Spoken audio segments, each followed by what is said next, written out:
Hello everybody, welcome back to Starkey Farmstead. So I have an amazing two-part video for you guys. That's my great nephew Mason back there talking to his little girlfriend. All right, so the first part of this video is with Evan. He was kind enough to reach out to me when he found out that I was covering the Lahaina fires. Now, he's going to talk to you about how the Lahaina fire and the upcountry fires in Maui are very similar to a fire in California that he also lived through. So, like, comment, and subscribe, because I'm gonna tell you the truth. Evan has his own YouTube channel, folks, and you can find him at, he's also gonna come on a Zoom with me. It is called We Know What You Do, D-E-W. So, all one word, We Know What You Do, D-E-W, all one word, no spaces. And is on Rumble and YouTube, and you can see his phenomenal work on all these fires going back into the 1940s. Yeah, it's amazing. So put your seatbelt on and get ready to have your mind. So I'm Evan, originally from Sonoma County, California. Grew up there pretty much my whole life, so all the way up until 2018 when I moved to Maui. Didn't really think about wildfires too much, or didn't really, worry about them a whole lot. So 2017, in October, it was a Sunday night. It was really weird. So I was living in Lona Park, which is, it's about 30 minutes from Santa Rosa, where the fires occurred. And so it was somewhere around like 10 o'clock, between 10 and 11 p.m. And my partner and I, Veronica, we were sitting at the table there in the dining room. And I'm pretty sure my son was sleeping during that time. He was only like 2 years old. Yeah. So we were sitting there in the dining room, and suddenly there was this like big, like force of wind. It was really bizarre, because we lived in like a 3-story apartment that was like pretty much made out of concrete. Like because they have to make them like that now. Like all the people don't realize that new construction's really secure, sturdy. Yeah, and so for any kind of wind to like make the apartment creak like that was bizarre. Yeah, it'd been 100 miles per hour at least. Yeah, and so right when that happened, the lights did like a little flicker. Yeah. Well, it wasn't even like a little flicker. It wasn't like a flicker. Like a surge, huh? It wasn't like what you would see when like the power, like the electricity, like flickers when like the vacuum comes on or something like that, or AC. It was almost like it went dim for a moment, like you almost thought the power was going to go out. And so Veronica and I just kind of looked at each other like, that was strange, you know? Yeah, it is strange. And so this is what was really weird, okay? I'm not even joking. Like within 30 seconds later, I'm sitting there. There's a mirror that's next to me, and it's like one of those mirrors that you would like hang on the wall, those tall, narrow ones. Yeah. So it's not hung on the wall; it's just kind of leaning against the wall. And I'm sitting there, and suddenly it starts making these crackling noises. Oh my God! There's this weird little crackling. There's metal in the back of the mirrors. And I'm sitting there, and I'm like, "That's strange." It just was weird to me, and I was like, I'm gonna look this up. So I went on like my phone and was like looking on Google, like why would a mirror be crackling suddenly? And I couldn't figure it out. Had it been a charge? I couldn't figure it out when it happened. I was like, this is weird. Like I didn't know what was happening. So I didn't think too much of it at the time. I was like, whatever.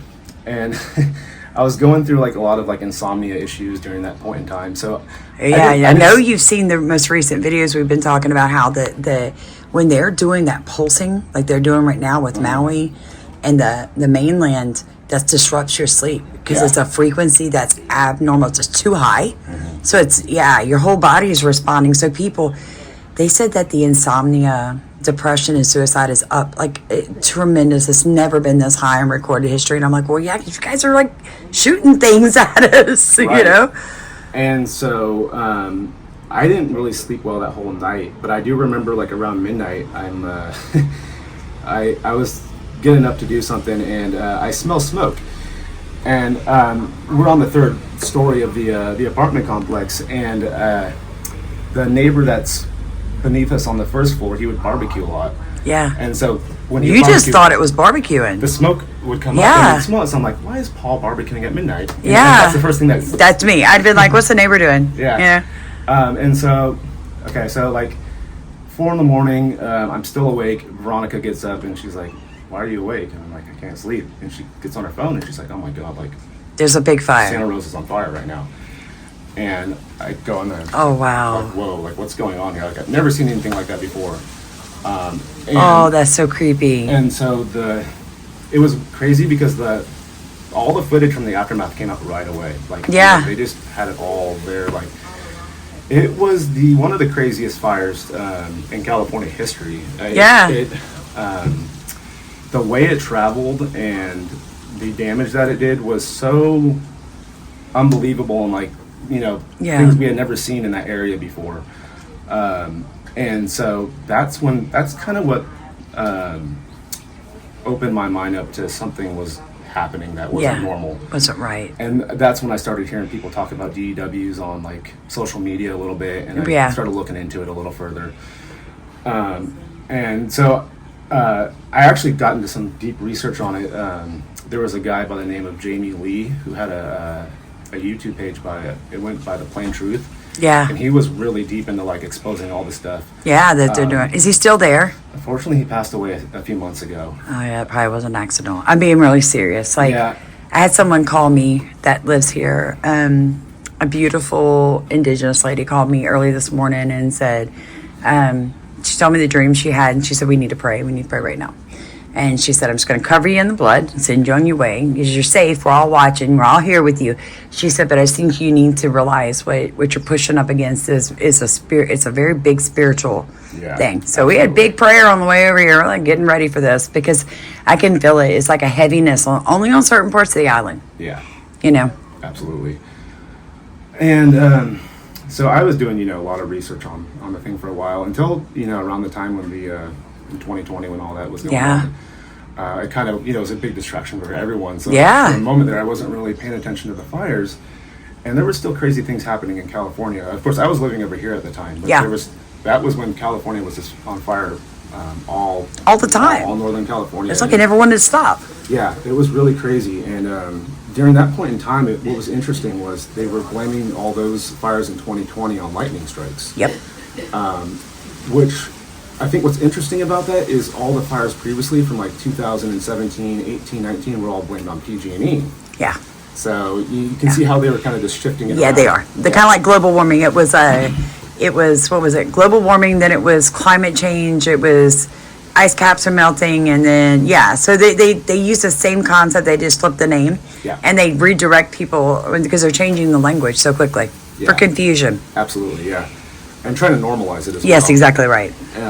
And so, hadn't thought about it in a while. I'm living my life comfortably here about a year ago. And so it was the day before school was supposed to start. It was August 7th. So the first strange thing that happened that day was that my mom was next door to me, and I was going next door to bring her tea, and it must have been around 2 or 3 in the afternoon. Mm-hmm. And as soon as I step outside, I smell like heavy burning. I mean, just because the Kula fires wouldn't have been far from here, and that would have started late that night, right? Yeah, it was later that night. You were smelling the ozone smell. Is that what you were smelling, or was it already a fire? I don't know. So this is what was weird. So I step outside and I smell this heavy burning, and as soon as I smell burning like that, my mind's already kind of like getting a little bit suspicious. So I go next door and I just ask my parents if they're smelling anything, and they're like, oh, I don't know. Wasn't in their house for more than 2 minutes. Come back outside and it's completely gone. I mean, like nothing happened at all. And no sound of fire trucks at all, nothing. Keep going, because there's just so much about this story people don't realize. And so it was weird to me, but I didn't think much of it. I just thought, So as the day progresses, I'm noticing my son with autism. Yeah. He's starting to get a little bit aggressive in his behavior. And you said prior to that, never before. It's like with autism, there's those moments where there's aggression. Yeah. But I know my son well enough to know when something is a little bit different with his behavior. Yeah. And so as the evening's coming around and we're making dinner, he's just being really aggressive and kind of just like smacking himself. Let me ask you this: any head hits or chest above, like where the heart above would have been? I can't remember from that day, not that I know of, Okay. but he does display that behavior sometimes. Okay. That's one of the issues with him, is we try to keep his self-harm under control. That's right. That's right. Yeah. But it wasn't something I was noticing so much that day so much. What was weird though is that when I was telling him to stop, it was like he couldn't stop no matter what. Right. I kept on saying, Emilio, you need to settle down. Like, we can't have you doing this. And he just had couldn't. a lot of trouble regulating his Yeah. behavior. And I was getting really frustrated because Yeah, I'm thinking, well, like, you know, yeah. he's doing this because he doesn't want to go to school the next day. This is him already telling Dad, no, I don't want to go. Exactly. And so I'm like, all right, I'm, getting frustrated because it's the end of summer. I'm like, That's right. Been a long summer. Exactly. And so it progresses into the night, and around 10:30, I go and I take a shower. And so I'm in the shower, and suddenly I hear him scream. And it's just this, like, such a loud scream that it startled me. Right. And I mean, being in the shower with the water running, the door closed, him down the hall in his bedroom, the fact that it was so loud Yeah. to startle me, Yeah. something must have happened. And so within seconds later, I just hear this big bang. And I'm like, what just happened? Oh. And so I get out of the shower, and I'm trying to figure out what happened. So I go in his room, and I see this big dent in his wall, and he's in there with his mom, and she's all, like, Yeah. frustrated, like, what's going on here? Yeah. And tells me that apparently he was running around this room trying to, like, actually pull his dresser down and pull his shelves down. Yeah. And just out of control behavior. And she actually had to, like, Yeah, give him a I know hug that. and, like, When I worked with special ed, we were taught to to de-escalate in a way that was safe for the child and safe for us. Here's a special wrap you can do yeah. to pull them and secure, all the body parts and keep Yeah. keep their mouth from coming in contact. But yeah, it's a safe way to stop them, Right. and that's an extreme when we have to apply that your Absolutely. child at that moment is completely unable, and there's no way to pull that back in verbally. Yeah, she was barely able to control him. Like, Yeah. she had to really put all her strength into it. Which isn't something she's never had to do before, ever. Right. Like, that's never happened where he's gone crazy like that and was, like, actually trying to pull the shelves down. I'll show you the hole in the wall. It's still there. Yeah. You'll see that. It's the only hole in the wall still. Yeah. Room, so. And that was, you said, okay, so that would have been about the time that people had called me. We may run out of tape, and that's okay. They'll only hold so much. But I had people call me that lived up country above Kula, and that's when the mist was coming down the mountain. Would have been between 9:30 that night and 12 o'clock that night. The Yeah. mist was rolling Interesting. down this mountain behind you. Yeah. Very thick, unnatural fog that when people were breathing it, they woke up with massive migraines and felt drugged the next day. Yeah. I mean, something felt off. Yes. You can feel it. And so I'm in my office, she was laying down with him in bed, and I'm frustrated, obviously, because I'm, like, sitting there beside myself, like, Yeah. what just happened? What's going on here? I'm thinking, like, my son's behavior is suddenly out of control because he doesn't want to go to school. Yeah, and little um, did you know they were shooting frequencies everywhere. Yeah, and so I'm, obviously sitting in my office, can't sleep, and it must have been 11:30, 12. That's when the lights started doing the little dimming thing. Oh my gosh, same thing you noticed from the first fire. Yeah. Okay, keep going. This makes sense. No wonder you reached out, because those are keys that people need to realize that they had to, this is a preparated thing. Yeah. So they were taking steps to walk out what they were fixing to accomplish. Yeah. Oh, and another thing I forgot to mention. My theory is that when that whole thing happened, where he had that reaction, it was probably the same time that the fire started in Olinda at the Maui Bird You're Sanctuary. exactly right. A lot of people don't realize there were multiple fires on this island. And I don't know if you saw the Yeah. surveillance footage of that one. I'll show I it to did you. see, yes, show it to me. I'd love to see that one. So it's really interesting. There's a surveillance camera pointing towards the forest area, and there's a big flash, just Yeah. It knocks the camera out of position. Like when Which I I did see that. That's the one that they tried to claim was electricity They tried to blowing. claim it was like a power line that fell or something Yeah, like that. and there's no down power lines and, are there. And you know, they tried to say it was a gust of wind that moved the camera like Yeah. that. No way. No, that was a hit. Yeah. That was a whoop. I want to say that was probably the exact time where he had his reaction. Well, yeah, he did, because on the way here, so I have a master's in special education. My sister has 2 masters, worked in special education for 30 years, which I want to introduce her to you. My dad, just a redneck from Louisiana, but self-educated.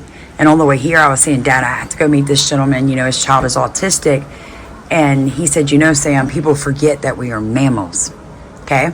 So we have, he said, in children who are autistic, because their brains work differently, they are more in tuned to their natural base self than we are. Like our brains have learned, we have learned to tune out or we go crazy, right? So we have protections, which autistic children do not have.